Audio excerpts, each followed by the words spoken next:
দোকানে দোকানে রাজস্ব ফাঁকি দেয়া ব্ল্যাকের পণ্য, হেরোইন আর ফেন্সিডিলের পাইকারি বাজার। কতিপয় স্থানীয় প্রভাবশালী অস্ত্রের ব্যবসায়ী আর সিএনডি এজেন্টদের একটি অংশ সেই অস্ত্রের ক্যারিয়ার। বলছি দিনাজপুরের হিলি স্থলবন্দরের পর্দার আড়ালের গল্প। ভূমিকায় বলা প্রতিটি কথাকে সত্য ছবিতে রূপ দেবে টিম আন্ডারকভার। সে অভিযানে আপনাদের সবাইকে স্বাগত।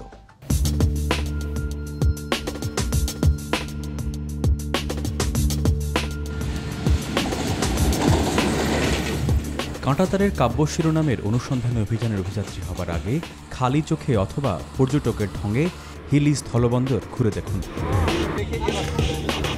এই দৃশ্য দেখার পর নিশ্চয়ই ভূমিকার লম্বা চড়া কথাগুলোকে গাল গল্প মনে হচ্ছে। এত সহজে হাল ছাড়বেন না। আপনাদের হতাশ মনকে চাঙ্গা করতে প্রথম অনুসন্ধানী গল্প, শিরোনাম ৯০% ব্ল্যাকের মালামাল।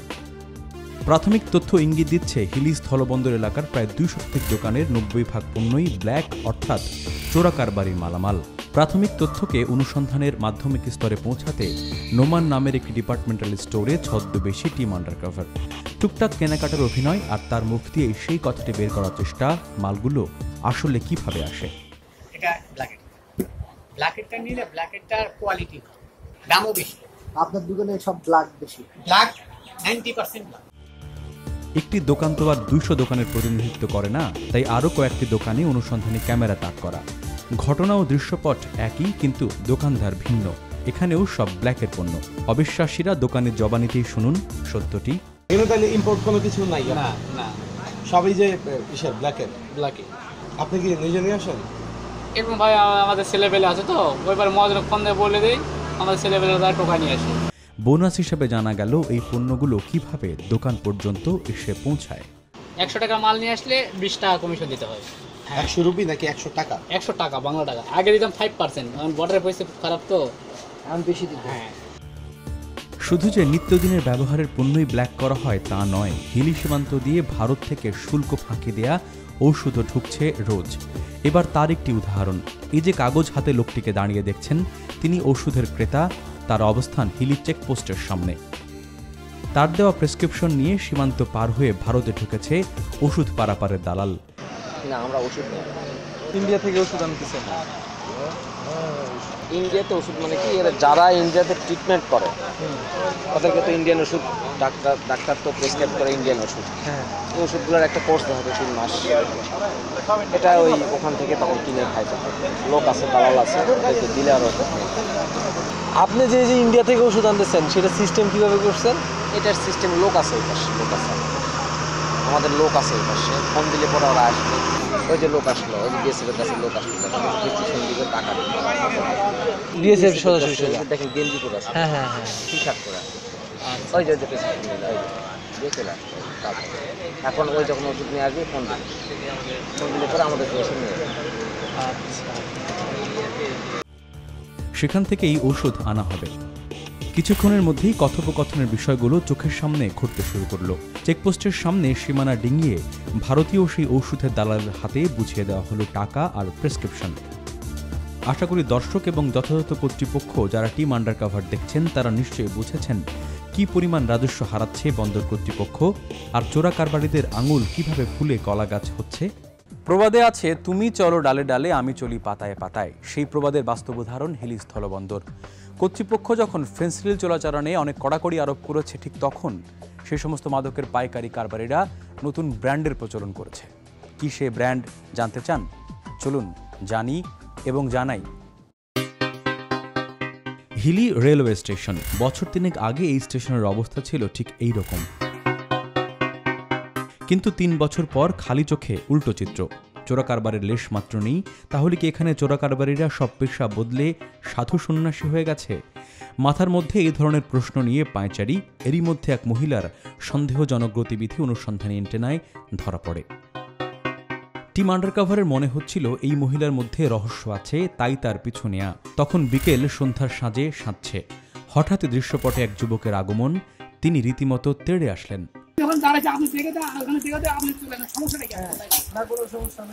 এমন কোনো কাজ করেন না যাতে গন্ডগোল। আপনি কোনো গোয়েন্দা আপনি কোনো রিপোর্টার না সাংবাদিক? বলেন, উত্তরটা দেন। যুদ্ধ শেষে শান্তির মতো সেই যুবকের সাথে কৌশলে বন্ধুত্ব করে ফেলা। চাইলাম ফেন্সিডিল, কিন্তু সেই যুবক অফার দিল অচেনা এক মাদকের, দেখতে প্রায় ফেন্সিডিলের বোতলের মতোই, নাম স্কফ। ভাই টাকাটা দেবেন আপনাকে। বাবা আচ্ছা এটা হয়ে গেছে। একটা ঘটনদার আছে, ঘটনদার ডাকলাম ফোন করে, মনোহরকে ফোন করলাম, মনোহর তো ধরলো না। আমাদের একটা নানুর বাড়িতে আছে। ফেন্সিডিল প্রজাতির নতুন এই নেশাদ্রব্যের গুণগান শুরু করলো সেই যুবক। দাম কত, পিনিক কেমন, ইত্যাদি ইত্যাদি। ফেন্সির পরবর্তী ফেন্সির থেকে মানে ইয়াটা বেশি। ওটার দাম কত? ওটার দাম বেশি না, 300 টাকা। এটা 300। এটা কি ফেন্সির মতো? ফেন্সির থেকে বেশি কাজ করবে। যে বর্ডারের পরিস্থিতি, একটা ফেন্সির দাম ধরুন 600 টাকা। আচ্ছা, আর আপনার এক পিস করবেন 300 টাকা। বললাম তো কয়টা খাবেন আমাকে বলেন, আমি ম্যানেজ করে দিচ্ছি। যুবকের সাথে কথোপকথন একটু কমা দিয়ে চলুন দেখায় কিভাবে স্কফ নামের নতুন মাদক ধীরে ধীরে হিলি বন্দর দখল করে পুরো দেশে ছড়িয়ে যাওয়ার চক্রান্ত করছে। শুধু খুচরোদের কাছেই নয়, এই মাল পাওয়া যায় বিভিন্ন ছোট বড় ডিপার্টমেন্টাল স্টোরেও। এই দোকানের মালিকের নাম ফারুক, যার সাথে এরই মধ্যে বন্ধুত্ব গড়ে তুলেছে ছদ্মবেশী টিম আন্ডারকভার। তার দোকানে তো প্রায় সব মালই ব্ল্যাকের, কিন্তু তার চেয়ে বড় কথা হলো তিনি তার দোকানে পিনিকের সামগ্রীও বিক্রি করেন। বিশ্বাস না হলে তার মুখেই শুনুন। একবারে 40 লাখ, 20 লাখ, 30 লাখ এরকম মাল করে আসলাম আমাদের অন্য পাশে। দেখা যাচ্ছে এই বর্ডারটা যদি কাম না হয়, ওই সামনের বর্ডারটা না হলে তার আগের বর্ডার আছে। বিজয়ের সমস্যাগুলো না, এটা তো পয়সা সবাই পাবে, ধরেন আপনি 10 লাখ টাকার মাল নিয়ে আসলেন, না হলে তো আপনার কত পার্সেন্ট যাবে? এখান থেকে 10% করে ধরেন যে 1 লাখ টাকা খরচা আসতাম। আচ্ছা, এই 1 লাখ টাকা বিডিআররা পাবে, জেনুইন হিসাব। কিন্তু 1 টাকা ওরা 2% পুলিশ পাবে, 80,000 বিডিআর পাবে, 20,000 পুলিশ পাবে। এটা কার হাতে দিতে হয়? এটা লোক আছে না, যদি আমি ধরেন ব্যবসা করতে চাই তাহলে কি সিস্টেমে করা যাবে? আপনি যে ডাইরেক্ট তখন আমাদের একটা সিন্ডিকেট আছে। সিন্ডিকেট মানে এগুলো দেখা যাচ্ছে আমাদের এলাকায় কিছু নেতা কর্মী আছে না, তাদের আন্ডারে তো মানে থানা টানা চলে। মুখের কথার পর এবার মুখ মিষ্টি করা, অর্থাৎ তার দোকানে বসেই সেখান থেকে কেনা স্কফ পান। আবারও পুরনো ভূতে ফিরি, মানে সেই ফুটপাতের ধারের চা চক্রে। আমাদের সদ্য হওয়া বন্ধু জুয়েল পিনিকে পিনিকে পোল খুলতে থাকে। কতদিন ধরে করতেছেন? বুদ্ধ পর থেকে আপনি বিজেপি ধরেন কোনোদিন? জুয়েল হিলি স্থলবন্দরের বিনা বেতনের পরিষ্কার পরিচ্ছন্ন কর্মী। বেতন না দিলেও বাড়তি সুবিধা পায় জুয়েল। কি সেই সুবিধা? মাল জানেন টাকা দেয় কারা? সব ইন্ডিয়া। মালটা নিয়ে আসলাম সম্পূর্ণ বাকি, কিন্তু পুরো টাকা ইন্ডিয়া। মালটা নিয়ে আসলাম, কাল সকালে টাকা দিয়ে দিল। কিছুক্ষণের মধ্যেই জুয়েলের কর্মী রূপ ধরা পড়ে। দেখা যায় ঝিরিঝিরি বৃষ্টির মাঝেই নীল পলিথিনে দোকানে দোকানে চোরাই মাল পৌঁছে দিচ্ছে সে। এই কাজে সে একা নয়, তার মতো আরও অনেকেই একইভাবে বড় চোরা কারবারিদের ছোট চালা হিসেবে কাজ করে। জুয়েলের পাট চুকিয়ে সেদিনের মতো অনুসন্ধানী চোখ পকেটে ঢুকিয়ে ফেলা। পরদিন অর্থাৎ হিলিতে টিম আন্ডারকভারের তৃতীয় দিন। এদিন লক্ষ্য ফেন্সিডিল চক্রের সন্ধান। ঘুরতে ঘুরতে একটি ঘটনায় চোখ আটকায়। এই সুইপার যে পরিমাণ ফেন্সিডিল আর স্কফের বোতল কুড়াচ্ছে তা দেখে নিশ্চয়ই আন্দাজ করতে পারেন সেবনের মাত্রা কেমন। এই এতগুলো পাইছেন? আমি স্টেশনে সুইপার তো সাফ করছি, ময়লা বইলা দেয় টুকাই না দেয়, থইলাম অনেক ব্যাঙ্গলি জন নিয়ে বেশি। এখন আর হয় না? মালগুলো লাগবো পান্টু কত করে? 500 করে। টুইনিং নাকি? সামনে দেখবেন ইন্ডিয়াতে মাল ইডালটা পালাইবো, ইন্ডিয়া থেকে ট্রেডিং মাল আইবো। এই দৃশ্য দেখে হিলি স্টেশনে উঠতেই এক যুবকের সাথে কথা। মুখে দাঁড়ি, পরনে লুঙ্গি, নাম রাজু। তার কাছ থেকে প্রথম আশ্বাস মেলে সে আমাদের ভারত থেকে খাঁটি ফেন্সিডিল এনে খাওয়াবেন। এই জায়গায় পান্টু বেশি চলে। কত করে বিক্রি করে পান্টু জায়গায় ইন্ডিয়া? 500। বিকেলে দেবো বলে আমাদের লোক আছে, ব্যাপারে ফোন করবো, ফেলে দেবে, খাবেন। টাকা দিবেন কিভাবে? এটা আমাদের যোগাযোগ আছে, সারাদিনে যা হয় সন্ধ্যার পর হিসাব হয়। তাহলে হিসাবে টাকাটা কিভাবে পাঠান? পাঠাই আমরা নিজেরা আগায় গেলাম, আমাদের ফুটা আছে, বাসিলে ফুটা আছে। যে কথা সেই কাজ। 500 টাকা দেওয়ার পর রাজু একজনকে ফোন করে স্টেশনেই মাল আনালো। লেনদেনের গন্তব্য গলি, অতঃপর পিনিক।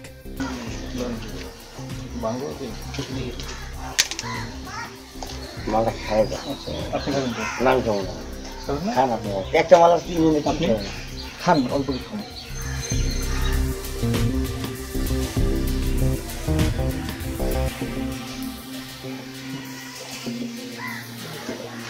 পিনিকের পর চায়ে চুমুক দিতেই পেটের সব কথা উগলে দিতে থাকে রাজু।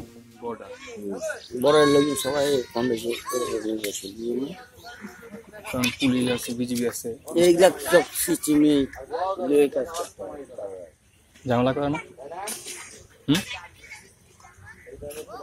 পয়সা হলে আর ঝামেলা আছে ভাই, পয়সার উপর ঠিক আছে। রাজু কাহিনীতে একটু বিরতি দিয়ে একটা গল্পে আড়ি পাতার অনুরোধ। কার সাথে কার খোশ গল্প চলছে জানেন? স্থানীয় চোরা কারবারিদের সাথে বিজিবির এক সদস্যের খোশ গল্প। 3 ব্যাটালিয়নের লোক আছে,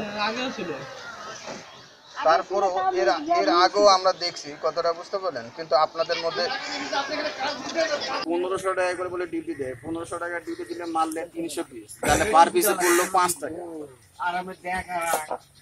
আর এখন প্লাস্টিক বোতল হয়, এই ব্যবসার এত মজা হয়েছে, আপনার কাজ দিয়ে যাবে, বাঁচবেই না, কোনো শব্দ হবে না, কোনো কিছু হবে না। এটা সত্যিকারই কথা। এই মানে আমরা আগে যখন কাজ করছি, আমরা নিজেরাই বলছি যে ভাই ভাঙ্গা আর 3 লাখ কাজ দিয়ে আসি। আবারও রাজুর গল্পে ফিরে আসি। তার ভাষ্য মতে শুধু ফেন্সিডিল নয়, মদ, ইয়াবা, এমনকি হেরোইনও চাইলে পাওয়া যায় এই হিলি স্থলবন্দরে। ইন্ডিয়াতে গেলে কি কি আসে মূলত? ইন্ডিয়া থেকে মদ, গাঁজা, গাছেরিন, হিরোইনও আসে। এতটুকু শুনে যারা কিছুটা অবাক, তাদের জন্য আরো বড় চমক, অস্ত্র চাইলেও তাও পাওয়া যাবে এখানে। পিস্তল ব্যবস্থা করা যাবে না, সময় মতো পাই যাবে। পিস্তল নিলে কিরকম খরচ করবো? মাল হিসেবে লেটেস্ট কোনটা আছে? এত তো বুঝি না, লেটেস্ট কোনটা বর্তমানে আপনাদের? 5 থেকে 9 mm যেটা আপনি বললে আর কি, ম্যাগজিন সহকারে, ওটাই তো লেটেস্ট। ওটা কত নেবে আপনার কাছে? যদি 70,000 টাকা দাম চাই ইন্ডিয়াতে। এটা খালি আপনি ম্যাগজিন ঢুকাই দিলেন, টান দিন, ব্যাস একবার একটা সিটের 9টা বাড়াইবে। সীমান্তে অস্ত্রের ঝংকার কেবল তুলেছি। এই সীমান্ত দিয়ে কিভাবে অস্ত্র ঢোকে, কারা আনে, সেই বিষয়ে আরও অনেক রগরগে তথ্য আছে টিম আন্ডারকভারের হাতে। তবে সেই গল্প বিরতির ক্ষণিক বিরহ শেষে।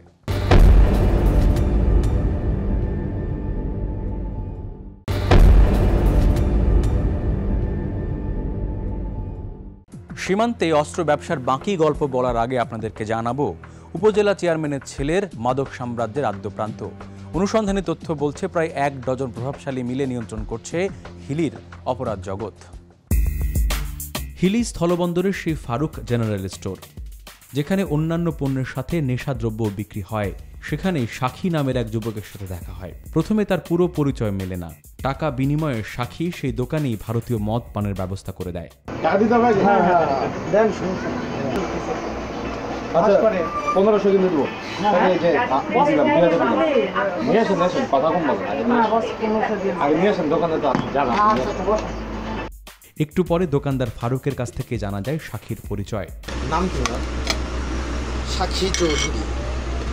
এটা কিসের চেয়ারম্যান? মানে উপজেলা চেয়ারম্যান। উপজেলা চেয়ারম্যান। নেশার টেবিলে সাক্ষীর সাথে বন্ধুত্ব জমে ওঠে। প্ল্যান হয় পরদিন ভারতে গিয়ে ফেন্সিডিল সেবনের। 10টার দিকে সময় দেবো। হ্যাঁ, আপনারা আমি নিজের পক্ষ থেকে খাওয়াবো। না না ভাই, ওটা কোনো ফ্যাক্টর না। ভাই আমি সহকারে মানে ভিতরে। পরদিন একটি চায়ের দোকানে সাক্ষীর জন্য অপেক্ষা। অনেকক্ষণ পর সাক্ষী আসে। চায়ে চুমুক আর তার কথার ফাঁকে সাক্ষী জানায় তার আসল পরিচয়। সকালবেলা খান না। কমিশনার ছিল আমার মা পৌরসভার। আমি খাওয়া এইবার চেয়ারম্যান আছে আপনার খাওয়া না আদা পুরো দাদা পুরো ভালো নেই দেখেন এই ছেলে। তোর মায়ের নাম কি? সাক্ষীকে নিয়ে ছদ্মবেশী আন্ডারকভার যাচ্ছে সেই দোকানদার ফারুকের বাসায়। পথে সাক্ষীদের মাদক ব্যবসার সোনালী অতীত সম্পর্কে জানা যায়। এগুলা তো মনে করেন যে এগুলা টাকা আলা লোক হয়েছে, এগুলা তো ইদানিং বংশীয় বড় লোক এখানে নাই। সবাই এখানে ওই যে ব্ল্যাকের বিজনেস করে না? আগে তো ওপেন ছিল, মনে করেন যে বর্ডার ওপেন ছিল আগে, যে পরিমাণে কাজ হয়েছে মাথা খারাপ করা। ট্রাক গোটা গোটা ট্রাক ভিড়ে মাল উঠেছে গাড়িতে। এখন ওদের সরকারকে ট্যাক্স দিয়ে ঢুকতেছে গেট দিয়ে। এরকম ফেন্সি ডিলের গোটা গোটা গাড়ি ঢুকছে জানেন, ফলের গাড়ি, ফলের ইম্পোর্টারেরা এলা করেছে। গোটা গোটা ঢাকার বুকে ফেন্সি ডিল নিয়ে গেছে। এক ট্রাক ফেন্সি ডিলের ঢাকার বুকে কত দাম হতে পারে হিসাব করছেন আপনি? কথার ফাঁকে আমরা পৌঁছেছি ফারুকের বাসার সামনে, কিন্তু কপাল মন্দ, সে বাসায় নেই। তাই প্ল্যান বদল, শাকিকে নিয়ে নিজেরাই ভারত সীমান্তের পথে যাত্রা। পথে শাকির ফেন্সি পানের নেশা চেপে বসে, তাই এক বাসার সামনে গাড়ি থামে।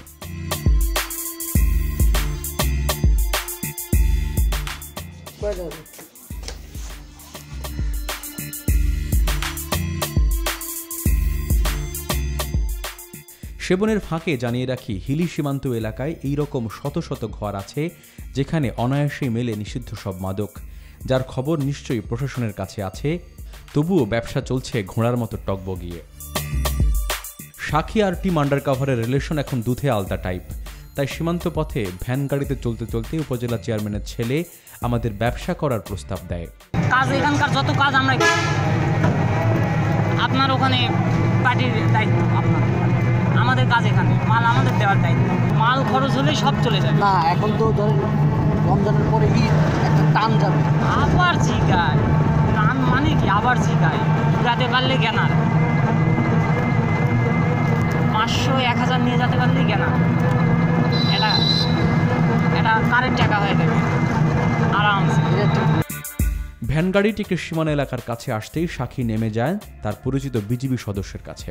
তিনি আমাদের ভারতের সীমান্তের বিভিন্ন অংশ ঘুরে দেখাতেও রাজি হন, তবে শর্ত ক্যামেরা থাকলে তা বন্ধ করতে হবে। চলেন, আমি নিয়ে যাব। আপনি গেলে তো আরো ভালো। আমি নিয়ে যাব। আপনাদের ক্যামেরা থাকলে ক্যামেরা বন্ধ করে দেন। কিচ্ছু নাই, এই যে মোবাইল দেখেন, আপনি চেক করেন সব। আপনারা আসছেন যেহেতু দেখছি, মনে করেন এটা হাঁটতেছে, এটা সম্পূর্ণ আমার বাংলাদেশ, কিন্তু বুঝছেন এই এলাকাটা সম্পূর্ণ আমার বাংলাদেশ। এনারা হইলে ইন্ডিয়া, জি জি, আর এই হলো আমার বাংলাদেশ। এই আমরা এখান দিয়ে চলি যাই। ওই দেখেন ঘরেটার নিচে দিয়ে দেখেন পিলার দেখা যায় আমার। হ্যাঁ হ্যাঁ হ্যাঁ, জমিনে পিলার দেখা যায়। জমিনে পিলারে পার হইলে আমার রেল লাইন। এইভাবে করে আমরা চলে গেছি পিলার। আচ্ছা, এই জায়গাটা এনার হলো ভারতে। আপনি দাঁড়ায় আছেন, কিন্তু 3 জন ভারতের মধ্যে আপনারা।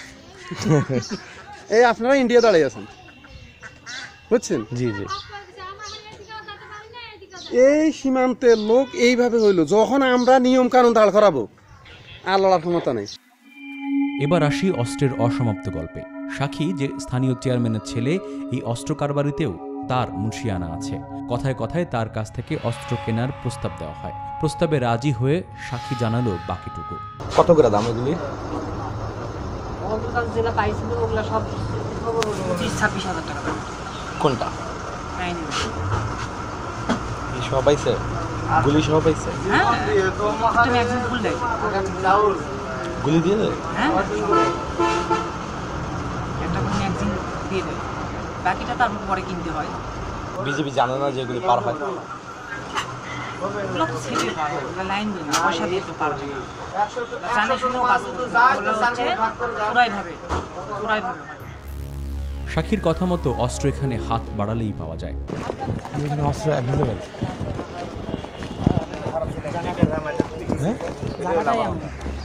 সেই সূত্রেই সাক্ষীর পরিচিত এক বড় ভাই, যিনি C&F এজেন্ট, তার সাথে যোগাযোগ। তিনি মূলত ভারত থেকে অস্ত্র এনে দেয় বাংলাদেশে।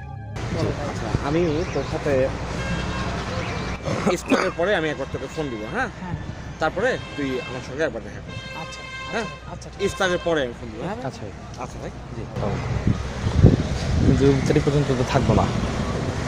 তাছাড়া তো হ্যাঁ, তাছাড়া তো সময় বুঝছেন না, এগুলো জিনিস তো সেভাবে তো সবার কাজ তো কখনো হাতে নিয়ে যায় না, বুঝলেন? এবার অস্ত্রের উৎস আর বাংলাদেশে প্রবেশের পুরো বিষয়টি গ্রাফিক্যালি জানাই। প্রথমে অস্ত্র কেনার বিষয়ে প্রাথমিক কথা হবে হিলির বাংলাদেশ অংশে। বিজিবির চোখ ফাঁকি দিয়ে ভারতে ঢুকে অস্ত্রের বাজারে দরদাম ও পছন্দ জানানো, ভারত অংশে ডিলারের কাছে টাকা দেয়া, C&F এজেন্টের মাধ্যমে নিরাপদে অস্ত্র সীমান্তে পারাপার, ক্রেতার চাহিদা মতো সেই অস্ত্র বিভিন্ন লোকেশনে পৌঁছে দেয়া। এবার জানাবো হিলি সীমান্ত এলাকায় তালিকাভুক্ত 20 অস্ত্র ব্যবসায়ীর নামধাম।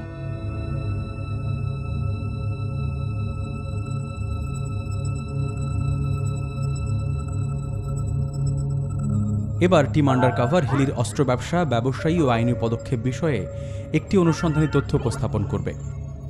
সরকারি নথি এজাহার বলছে 29/12/2016 তারিখে হিলি বিজিবির জেসিও রাত 11:20 টহলরত অবস্থায় একটি গোপন তথ্য পান।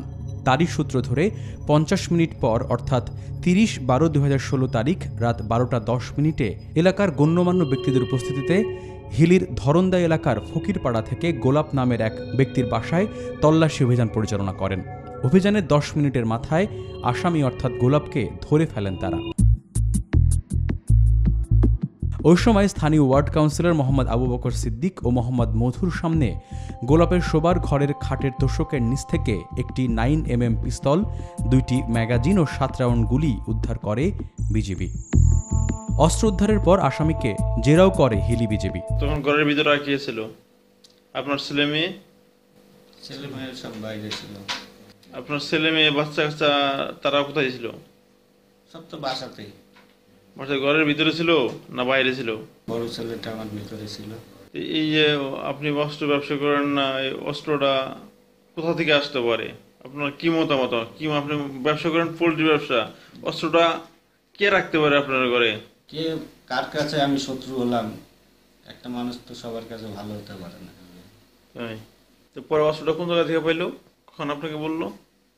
তোষকের নিচে কে বা কারা ঢুকে রাখছে। আমি তো আসছি, খায় যাই ঘুমাই পড়ছি। পরদিন সকালে এসে আসামির গলায় অস্ত্র ব্যবসায়ীর তকমা লাগিয়ে প্রেস কনফারেন্সও করা হয়। সেখানে খুব সুন্দরভাবে টেবিলে সাজানো ছিল উদ্ধার করা অস্ত্র ও গুলি। ঘটনার 67 দিন পরে দেয়া পুলিশ পরিদর্শক মোহাম্মদ গাওহারুল আহসানের চূড়ান্ত প্রতিবেদন সবকিছু উল্টে দিয়েছে। যেখানে এলাকার গণ্যমান্য ব্যক্তিদের সামনে থেকে অস্ত্র উদ্ধারের পর গ্রেফতার হওয়া গোলাপ মিয়াকে বলা হয় গোডাউনের লেবার, আরও বলা হয় তার স্বভাব চরিত্র ভালো। মামলার এজাহারে বলা হয়েছে বাদী ঘটনাস্থলে পৌঁছান রাত 12:10 কিন্তু চূড়ান্ত প্রতিবেদনে বলা হচ্ছে বাদী অর্থাৎ বিজিবির জেসিও এবং তার দল 12:30 টহলরত ছিলেন। চূড়ান্ত প্রতিবেদনে বাদী জানান মামলার ঘটনাটি একটি ষড়যন্ত্রমূলক সাজানো বলে তিনি পরে নিশ্চিত হয়েছেন। এছাড়া অজ্ঞাত কোনো আসামি অস্ত্র ও গুলি গোলাপের বাসায় লুকিয়ে রেখেছিল। সুষ্ঠু তদন্তে এই মামলার ঘটনাটি একটি তথ্যগত ভুল বলে প্রাথমিকভাবে প্রমাণিত হয়েছে।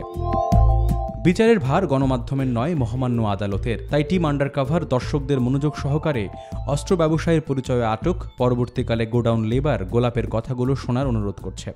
এই যে আপনি অস্ত্র ব্যবসা করেন না, এই অস্ত্রটা কোথা থেকে আসতে পারে? ব্যবসা করেন পোল্ট্রি ব্যবসা, অস্ত্রটা কে রাখতে পারে আপনার ঘরে? কে কার কাছে আমি শত্রু হলাম? একটা মানুষ তো সবার কাছে ভালো হতে পারে না। তোষকের নিচে কে বা কারা ঢুকে রাখছে। আমি তো আসছি, খায় যাই ঘুমাই পড়ছি। এর পূর্বে কি আপনি লাইনম্যান ছিলেন? জি না। ওই জালালপুর কাটা পোস্টের? না না, লাইনম্যানি করেন নাই? লাইনম্যানি করছে কারা ওখানে? ওখানে ছাত্রের নামে একজন করতো। আপনি কি তার সাথে কাজ করতেন? না। তার সাথে কাজ করেন নাই? কোনোদিনই করেন নাই? না। আপনি তো করছেন তার সাথে কাজ। সীমান্তে যেমন হাত বাড়ালেই অস্ত্র, ঠিক তেমনি সীমান্তে ট্রেনের শেকল স্মাগলারদের হাতে। অনুসন্ধানী তথ্য বলছে 40 চোরা কারবারি মিলে নিয়ন্ত্রণ করছে রেলপথের মাদকের সাম্রাজ্য। এবার তাদের গল্প, সেই সঙ্গে থাকছে হিলির মিনি বার উপাখ্যান। হিলির রেলওয়ে স্টেশনে একজনের সাথে আলাপ হয়। তার কাছে আগে শুনুন হিলির চোরা কারবারির সোনালী অতীত। এই জায়গার মধ্যে টোটাল কয়টা সিন্ডিকেট আছে এই ধরনের ব্যবসা বাণিজ্য করে? 6 মাস বা 1 বছর আগে আসতেন, আপনি মানে দিমাগকে নষ্ট হয়ে যেত ভাই এগুলো দেখেন। এখন মূলত এগুলো রাতের বেলায় হয়। আচ্ছা, মানে ওই মাটির মানে অতদূর পর্যন্ত হয়তো মানে সিসি ক্যামেরা যায় না। আর তারপরে মনে করেন যে মানে সিস্টেমে মানে যারা ভিডিওতে সাহস থাকে না অনেকেই যে দালামি বাল টাকা খাওয়া, ধরা পড়লে বাল আমি না ব্যাটলি নিয়ে যাবো, এই সিস্টেমে মানে ওরা রিস্ক নিয়ে পার করে। আর যে কিছু কিছু লাইনম্যানরা থাকে, লাইনম্যানেরা এই সিস্টেমকে মাল আসছে। মুহূর্তেই তাকে দোস্ত বন্ধু বানিয়ে ফেলা। তারপর তাকে সঙ্গে নিয়ে স্টেশন থেকে একটু দূরেই দেখা যায় ট্রেন থেমে গেছে। এই দৃশ্য দেখে সঙ্গে থাকা ছেলেটি সেদিকে ভোঁ দৌড়।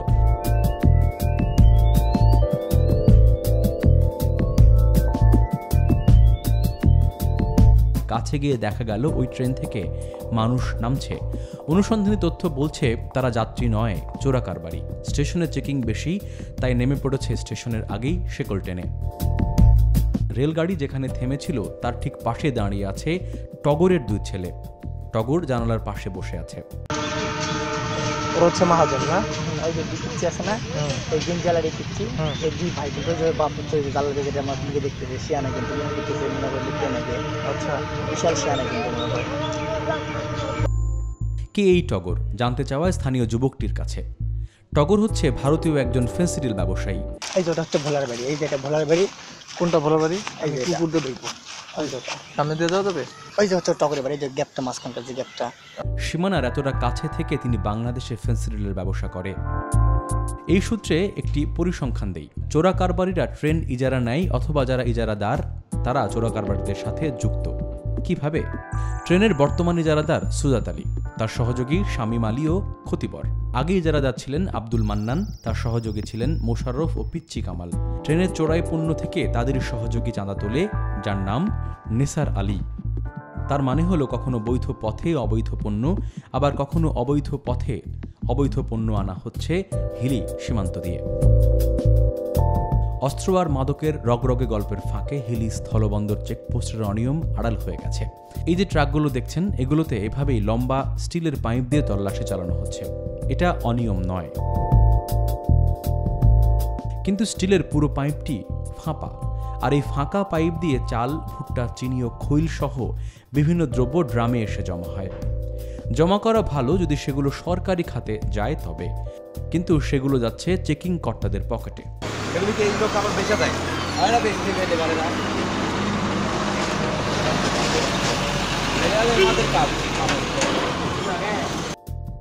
অনুসন্ধানী গল্পের শেষ দিকে আমরা সবশেষে দেখাবো হিলি অঞ্চলের মিনি বারগুলোর হালচাল।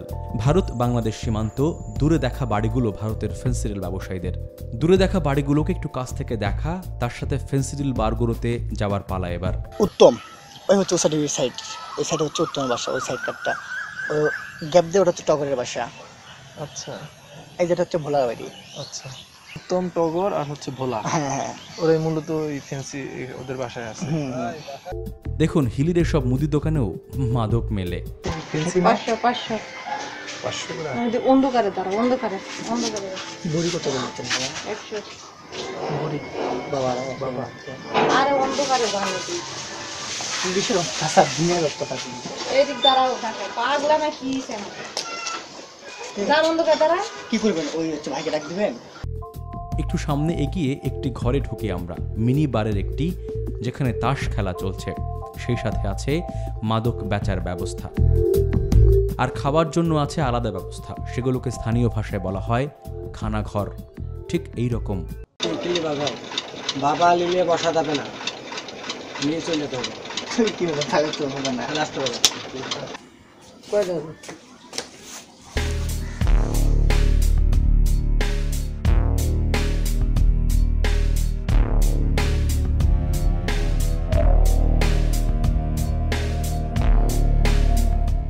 হিলি সীমান্ত দিয়ে চোরাচালান ঠেকাতে বসানো হয়েছে 18টি হাই রেজুলেশন সিসিটিভি ক্যামেরা, তার সঙ্গে আছে সার্চ লাইট, এবং এছাড়াও আছে সীমান্তের অতন্দ্র প্রহরী, বিজিবির কড়া নজরদারি।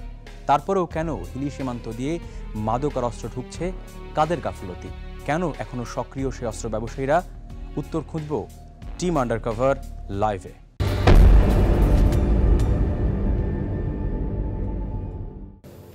দর্শক স্বাগত টিম আন্ডারকভার লাইভে। আমি আশিকুর রহমান শ্রাবণ রয়েছে আপনাদের সাথে। গত 7 দিন আগে আমরা প্রথম দেখিয়েছিলাম কাঁটাতারের কাব্য শিরোনামের এই অনুসন্ধানী গল্পটি। গত 7 দিনের দৃশ্যপটের কিন্তু কোনো পরিবর্তনই সেখানে আমরা দেখিনি, এবং এর মধ্যে অনেকে আমাদের কাছে ফোন করে বলেছেন যে হিলির বর্ডারটি আসলে এরকমই আছে, এবং এর বাইরে অসংখ্য বর্ডার এলাকা থেকে আমাদেরকে অনেকে ফোন করেছেন যে আসলে সেখানে চোরা কারবারগুলো আসলে খুব প্রকাশ্যেই হচ্ছে, এবং তারা মনে করে না কোনোভাবে সেগুলো চোরা কারবার, তারা মনে করে সেগুলো তাদের ব্যবসা। আসলে এই বাস্তবতায় কর্তৃপক্ষ কি প্ল্যান করেছেন, কি সিদ্ধান্ত তারা গ্রহণ করেছেন, সেগুলো নিয়ে আজকে কথা বলবো। আপনারা চাইলে আমাদের সঙ্গে যুক্ত হতে পারেন। কিছুক্ষণের মধ্যে স্ক্রিনে একটি নাম্বার দেখানো হবে, সেই নাম্বারে আপনারা ফোন করে প্রশ্ন করতে পারেন, মূল্যবান মতামত দিতে পারেন।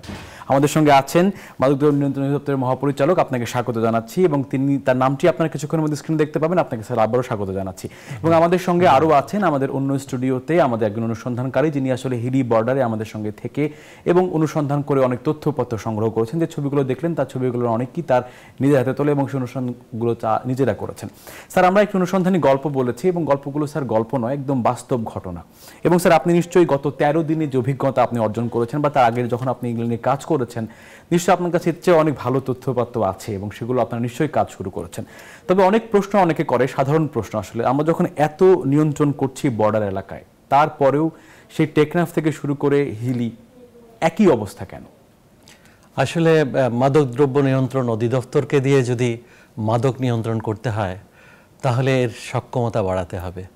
কারণ বর্তমানে 3 জন সিপাহী, 1 জন সাব ইন্সপেক্টর, 1 জন ইন্সপেক্টর দিয়ে আসলে তারা নিরস্ত্র 5 জন মানুষ দিয়ে একটি জেলার মাদক নিয়ন্ত্রণ আসলে কতটা সম্ভব এটি অবশ্যই প্রশ্নের অবকাশ রাখে। তারপরেও তারা কাজ করে যাচ্ছে। আজকে যশোরে 700 গ্রাম হেরোইন ধরেছে মাদকদ্রব্য নিয়ন্ত্রণ অধিদপ্তরের নিরস্ত্র সিপাহী এবং ইন্সপেক্টর। আমি বলছি না যে এটি পর্যাপ্ত বা প্রত্যাশিত মাত্রার, তবে মাদকদ্রব্য নিয়ন্ত্রণ অধিদপ্তরকে দিয়ে আমরা মাদক সত্যিকার অর্থে নিয়ন্ত্রণ করতে চাই। মাননীয় স্বরাষ্ট্রমন্ত্রী ইতিমধ্যে নির্দেশনা দিয়েছেন মাদকদ্রব্য নিয়ন্ত্রণ অধিদপ্তরকে ঢেলে সাজাতে, যাতে করে আমরা যে সমস্ত স্থানের কথা আপনারা বলছেন সেই সমস্ত স্থানগুলোকে যেন আমরা খুব সূক্ষ্ম নজরদারিতে নিয়ে আসতে পারি। আপনাদেরকে আমরা একটি তথ্য এই মুহূর্তে দিতে চাই, যেমন টেকনাফের কথা ধরি। টেকনাফ দিয়ে প্রচুর ইয়াবা বাংলাদেশে আসে বলে সবাই জানে, সবাই এটা মনে করে। তো আমরা সেখানে একটা এক্সক্লুসিভ জোন করছি আমাদের নিয়ন্ত্রণ অধিদপ্তরের, যাতে করে তারা সরাসরি এখানে মোকাবেলা করতে পারে। এছাড়া আমরা পুরো অধিদপ্তরকে ঢেলে সাজানোর কাজ হাতে নিয়েছি। বর্তমানে 1706 জনের একটি অধিদপ্তর এটি, এবং তার মধ্যেও মাত্র আমাদের লোকবলের সংখ্যা হচ্ছে 953 জন। বাংলাদেশ 16 কোটি মানুষের দেশ, অবশ্যই আমাদের আরও বেশি দায়িত্বশীল ভূমিকা নিতে হবে, কিন্তু সেই সাথে আমাদের আরও সক্ষম হয়ে উঠতে হবে। সেজন্যে আমরা জনবল কাঠামোকে আমূল পরিবর্তনের উদ্যোগ গ্রহণ করেছেন। স্যার একটি প্রশ্ন বারবারই করা হয় বা যে ব্যাপারে আপনারা নিজেও অনেক প্রশ্নের সম্মুখীন হয়েছেন, সেটি হচ্ছে যে একজন ইয়াবা ব্যবসায়ী তিনি একটা 9mm পিস্তল ক্যারি করে, বাট একজন সিপাহী তিনি নিরস্ত্র। তারা ব্যবহার করে পাজেরো গাড়ি থেকে আরো অনেক বড় বড় গাড়ি, অনেক সিসির গাড়ি, আপনাদের লক্কর ঝক্কর গাড়ি, তাও ভাড়া গাড়িতে। আমি টেকনাফে দেখেছিলাম আপনাদের সেখানে গাড়িও নেই টেকনাফে, আপনারা বাসে চড়ে সেখানকার কর্মকর্তারা মাদকের অভিযান পরিচালনা করে। আসলে এই বাস্তবতা যদি আরো দীর্ঘদিন চলতে থাকে, আইন পরিবর্তন থেকে শুরু করে লোকবল বাড়ানো, তাহলে তাছাড়া আরো অনেক বেশি স্ট্রং হবে তারা। এই বাস্তবতা আসলে আপনাদের কোনো অ্যাকশন প্ল্যান আছে কিনা? না, অবশ্যই। আমি বলছি, আগে বলেছি আমরা যে আসলে বর্তমান যে কাঠামো আছে এই কাঠামোকে দিয়ে আমরা যথার্থ কার্যক্রম পরিচালনা করতে পারবো বলে মনে হচ্ছে না আমাদের। এবং ইতিমধ্যে আমি আগে উল্লেখ করেছি, মাননীয় স্বরাষ্ট্রমন্ত্রী বলে দিয়েছেন আমাদের অধিদপ্তরকে ঢেলে সাজানোর জন্য। আমরা আইন পরিবর্তনের উদ্যোগ গ্রহণ করেছি, আমরা যেটা বললেন যে তাদেরকে সশস্ত্র করার উদ্যোগ গ্রহণ করেছি, তাদের সংখ্যা বাড়ানোর উদ্যোগ গ্রহণ করেছি। মাদকদ্রব্য নিয়ন্ত্রণ অধিদপ্তর এই ধরনের একটি সিদ্ধান্ত নিয়েছে যে একটি জেলাতে, একটি থানার যে ন্যূনতম জনবল সেটি যেন একটা জেলাতে রাখা হয়, সেই ধরনের উদ্যোগ আমরা গ্রহণ করেছি। এবং সেই প্রস্তাবনা আগামী 7 দিনের মধ্যে আমরা সরকারের কাছে পৌঁছে দেব। আমরা আশা করছি যে এই পরিবর্তনগুলো যদি চলে আসে, আমরা যেমন বিভিন্ন নীতিমালা যেগুলো করা দরকার, বিধিমালা যেগুলো করা দরকার, যার মাধ্যমে আমাদের এই অধিদপ্তরকে আরো বেশি সক্রিয় করা যাবে, সেগুলো আমরা অলরেডি শুরু করে দিয়েছি।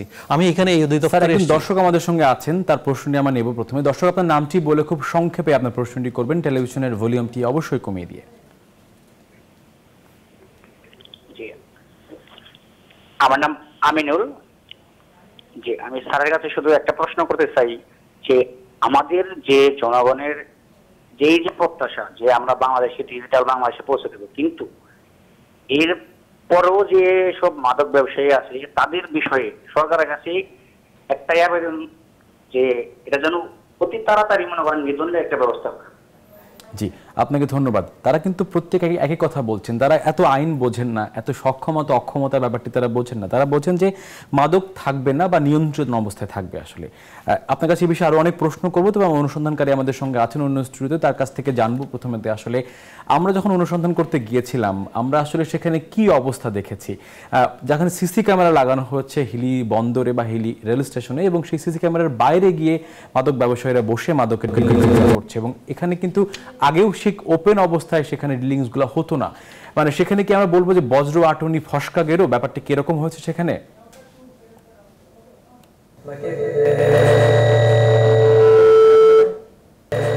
জি জি, একটু যান্ত্রিক গোলযোগ হচ্ছে স্যার। আপনার কাছে আবারও ফিরে আসি, সিসি ক্যামেরার প্রসঙ্গে আমি আসতাম আপনার কাছে। সেটা হচ্ছে যে আমরা দেখেছি হিলি বন্দরে বা হিলি সেই স্পটগুলোতে আসলে যেখানে সিসি ক্যামেরার আওতা শেষ হয়েছে সেখানে আসলে বড় বড় রিলিংসগুলো হচ্ছে রাতে দিনে সব সময়। আসলে এইরকম যখন তারা চালাক চতুর অবস্থার মধ্যে আছে, তখন আসলে সরকারের যে বিভিন্ন বাহিনীগুলো আছে সেখানে আসলে কি ধরনের সমন্বয় প্রয়োজন বলে আপনি মনে করেন? অবশ্যই সবাইকে সর্বাত্মক মানে প্রস্তুতি নিয়ে অগ্রসর হতে হবে সমন্বয়ের মাধ্যমে।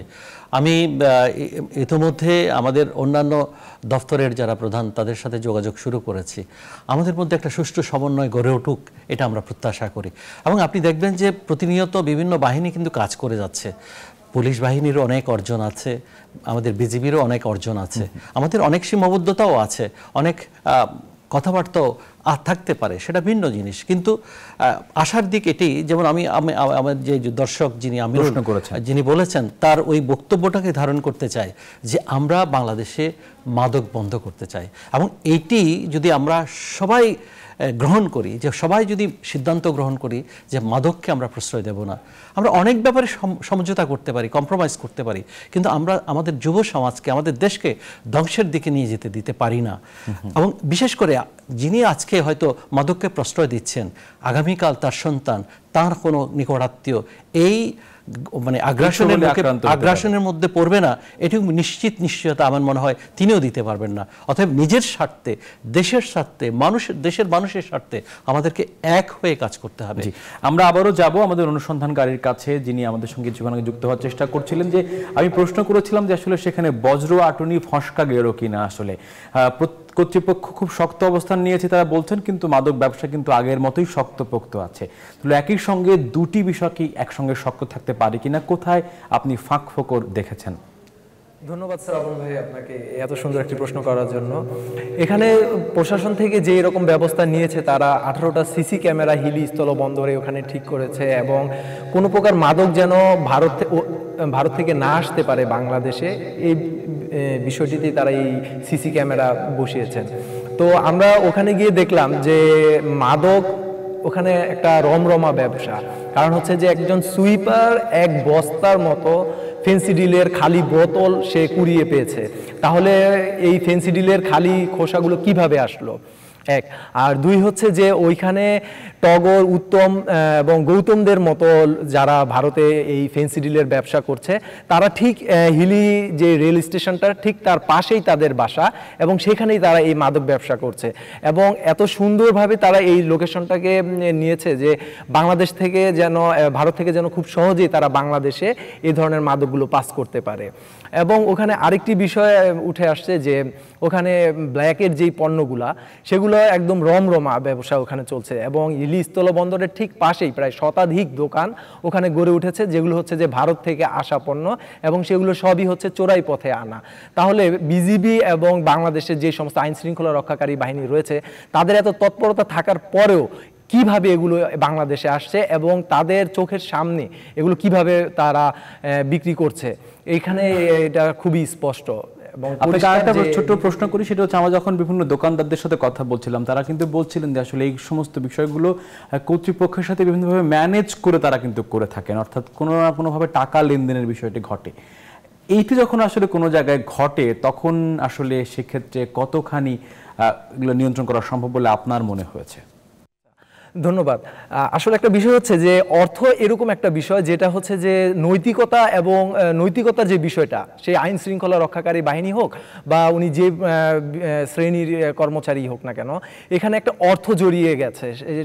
যেমন হচ্ছে যে যারা ব্যবসা করছে তাদের যদি তারা 10 লাখ টাকার মতো পণ্য ভারত থেকে চোরাই পথে আনে, দেখা যাচ্ছে যে প্রশাসনকে তারা 1 লক্ষ টাকা দিয়ে দিচ্ছে। এখানে যে কমিশনের যে বাণিজ্যটা, সেটা ব্যবসায়ী এবং হচ্ছে প্রশাসনের সাথে খুব ভালোভাবে একটা সম্পৃক্ততা গড়ে উঠেছে, যার কারণে খুব রমরমা ওইখানে এই ধরনের ব্যবসা চলছে। এবং আরেকটি বিষয় হচ্ছে যে যতই ওইখান থেকে প্রশাসনিক চাপ দেওয়া হোক না কেন, এই ধরনের অসাধু যারা কাজ করছে প্রশাসনের দায়িত্বে থেকে ব্যবসায়ীদের কাছ থেকে টাকা নিয়ে এই ধরনের সুযোগ সুবিধা তাদেরকে দিচ্ছে, সেটা যদি বন্ধ না করা যায় তাহলে আমার মনে হয় না যে যত 18টাই সিসি ক্যামেরা হোক বা 1800 সিসি ক্যামেরা হোক, কখনোই এই ধরনের ব্ল্যাকের পণ্য বা মাদক যন্ত্র দিয়ে কোনো লাভ হবে না। এই সূত্রে এখন দর্শক আমাদের সঙ্গে যুক্ত হয়েছেন। দর্শক, আপনার নামটি বলে খুব সংক্ষেপে টেলিভিশনের ভলিউমটি কমিয়ে দিয়ে প্রশ্নটি করবেন। আমার যেটুকু প্রয়োজন সেটুকুই বলবো, বেশি দরকার তাই আর কি। আমরা প্রশ্নটি শুনতে চাই। হ্যালো, জি, আপনার প্রশ্নটি আমরা জানতে চাই। আমি মাদকদ্রব্য অধিদপ্তরের মহাপরিচালক মহোদয়কে একটি বিষয় বলতে চাই। মাদক এখন সর্বস্তরের মানুষ ব্যবসার সাথে জড়িত, বিশেষ করে রাজনীতিবিদ সহ মাস্তান ব্যবসায়ীরাও জড়িত। তো আপনাদের সাথে সরাসরি আমাদের যদি কোনো যোগাযোগ থেকে সম্ভব হয় যোগাযোগ করা, আমরা এই মাদক ব্যবসায়ীগুলোকে আপনাদের হাতে তুলে দিতে চাই।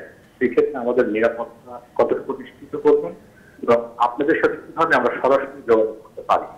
জি, আপনাকে ধন্যবাদ স্যার। এই প্রশ্ন উত্তর আপনার কাছে অবশ্যই নেব, তবে ছোট্ট একটা বিরতির পরে। দর্শক আমাদের সঙ্গে থাকুন, নিচ্ছি ছোট্ট একটা বিরতি।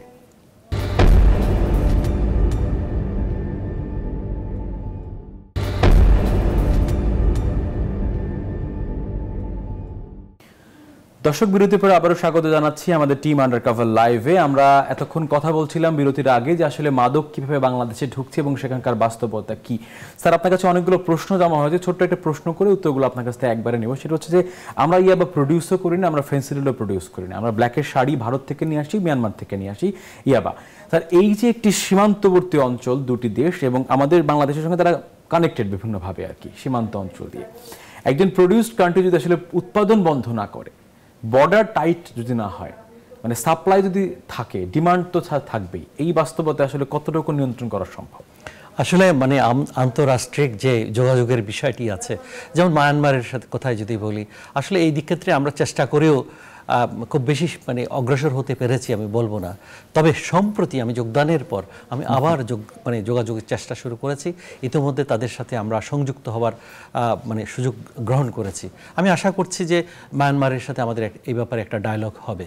আমি সেই সাথে মানে ভারতের সাথে সবসময় যোগাযোগ হচ্ছে এবং আসলে দুষ্কৃতিকারী বা কালোবাজারি বা মানে চোরা কারবারি আছে, সব দেশে আছে, ওখানেও আছে, এখানেও আছে। তাদের মধ্যে সুন্দর মানে আমি বলবো যে সংযোগ আছে, যে যতটা সংযোগ আমাদের, আমি বলবো যে মানে আমাদের মানে দেশে বাহিনীতে আরো মানে আরো উন্নত হওয়া দরকার ছিল, সমীচীন এবং হবেও, তাই বিকশিত হচ্ছে, আস্তে আস্তে হচ্ছে। আমাদের বিভিন্ন সময়ে বিভিন্ন বাহিনী প্রধান তাদের মধ্যে ডায়লগ করছেন। আমাদের দিক থেকেও, আমাদের মাদকদ্রব্য নিয়ন্ত্রণ অধিদপ্তরের পক্ষ থেকেও এরকম উদ্যোগ গ্রহণ করতে যাচ্ছি আমরা। দর্শক আমাদের সঙ্গে আছেন, ফোনটা একটু নিই স্যার। দর্শক, আপনার নামটি বলে অবশ্যই টেলিভিশনের ভলিউমটি কমিয়ে দিয়ে প্রশ্নটি করবেন। আমি কুড়িগ্রাম থেকে। হ্যালো, আসসালামু আলাইকুম। ওয়ালাইকুম আসসালাম। আমি কুড়িগ্রাম থেকে ফারুক বলছিলাম। জি ফারুক, প্রশ্নটি জানতে চাই আমরা। জি, আমাদের মোট আইন শৃঙ্খলা বাহিনীর তুলনায় 1% লোক কিংবা তার চেয়ে কম সংখ্যক লোক এই মাদক ব্যবসার সাথে জড়িত। তাহলে আমার প্রশ্ন হলো যে এই এত সংখ্যক আইন শৃঙ্খলা বাহিনীর মাঝে মাদক ব্যবসা হচ্ছে, এই ব্যর্থতা আইন শৃঙ্খলা বাহিনীর নাকি সফলতা যারা ব্যবসা করে তাদের? অনেক অনেক ভালো একটি প্রশ্ন আপনি করেছেন। আরেকটি দর্শক আমাদের সঙ্গে আছেন, আরেকজন দর্শক, তার ফোনটি আমরা নেই, কারণ তারপরে আমরা আলোচনায় যাবো আবারও। দর্শক, আপনার নামটি বলে টেলিভিশনের ভলিউমটি কমিয়ে দিয়ে প্রশ্নটি করবেন। হ্যালো, জি, আপনার প্রশ্ন জানতে চাই আমরা।